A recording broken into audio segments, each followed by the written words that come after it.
As a meditation guide now, I often get asked the question, so what brought you to meditation and why did you start meditation? But I had questions in my mind.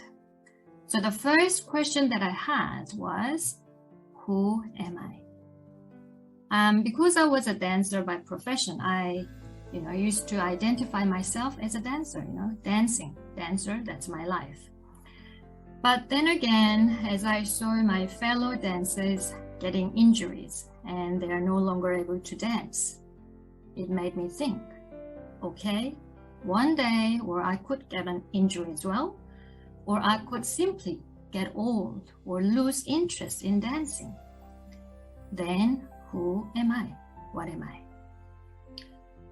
At the time, I also learned about a sudden death of one of my high school friends.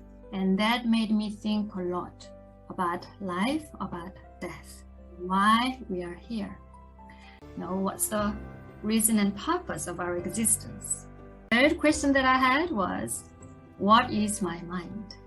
Is this really my mind?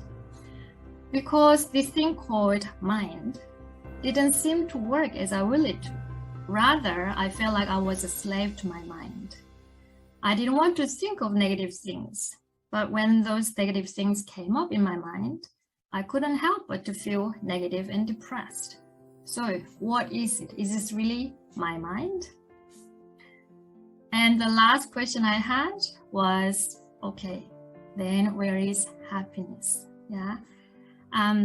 Rather like, how can I truly be happy regardless of what goes on outside? So if any of these questions, if you have any of these questions in your mind, then I would say you are in the right place.